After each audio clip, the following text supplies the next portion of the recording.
And welcome back to this onboarding sequence. And today we're going to talk about probably one of my favorites because this one is very powerful. And if you can embody this concept, I think you're going to win. I think it's only a matter of time. Like it's not even an if, it's a when. It's going to happen. And honestly, it's talking about the word of can't. So, what if I told you that there are two words that can make or break your progress?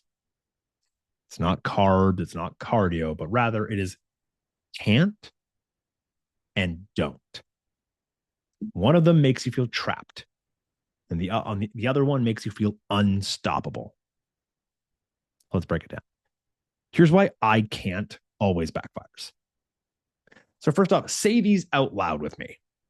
I can't eat sugar. I can't eat cookies. I can't eat cake. I can't eat Oreos. I can't skip my workout. It feels awful, right? It feels like it creates this sense of anxiety. That's because can't triggers rebellion. It's called the forbidden fruit effect. And studies show that restrictive language activates the same region of your brain as physical pain. My client Lisa used to say all the time, I can't eat bread. I can't eat bread. I can't eat bread. Bread's bad. Bread's going to make me fat. Bread's going to kill me. And then, but she loved bread. Loved bread. I mean, who doesn't? God, every Thanksgiving dinner, I'm reaching right for those buns the first right away. The first thing I eat. But then she sat down and in a binge ate a whole loaf in a single night. When you say I can't, it steals away your power. And it makes it feel like someone's like oppressed, like weighing you down with this oppressive rule. But here's the thing, you can, you're just choosing not to. And that's where the magic happens.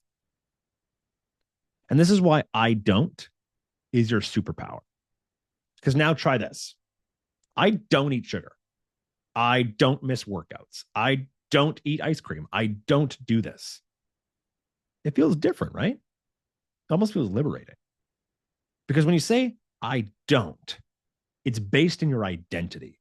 And we know that in order to achieve real long term success, we need to change our identity, who we believe we are.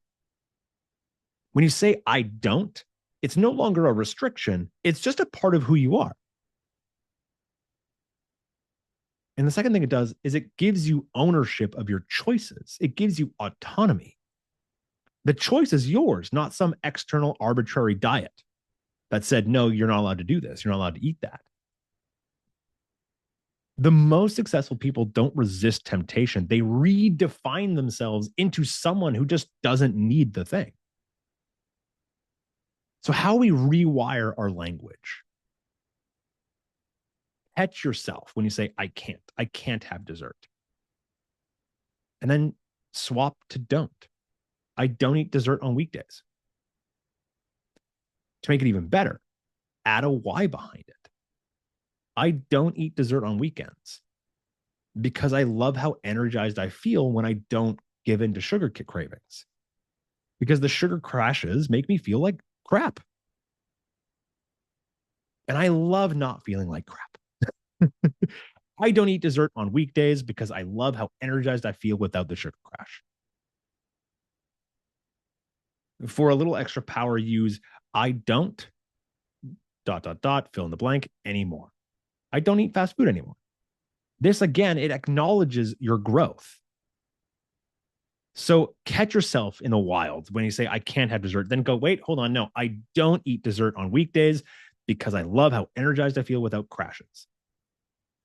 And when you say, I don't eat dessert anymore, I don't eat dessert on weekdays anymore because XYZ. And it acknowledges your growth. It feels empowering. And at the end of the day, it feels like you're making a choice based on what you know you want. Now, of course, there are nuances.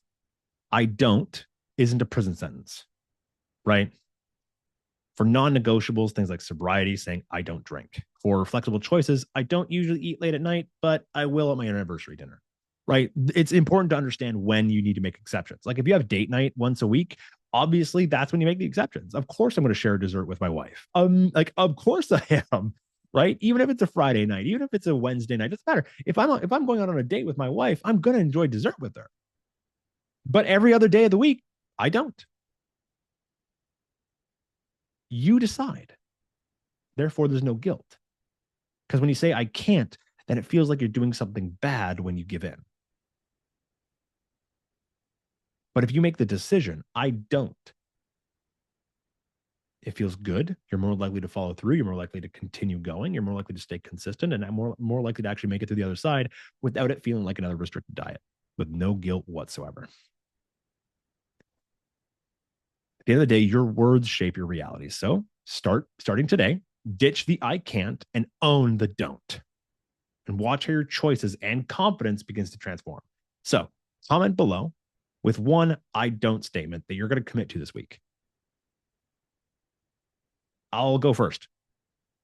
I don't check emails during meals because, dear God, has it been hard for me for that to happen. And I keep telling myself I can't do it anymore because I want to be present with my wife and daughter. But I keep pulling out my phone, checking my emails to try and make sure that you guys, my clients, I'm serving them better. And it's easy to justify, but I also know it's getting in the way of my family time. So now I don't check emails during meals and watch how your life transforms.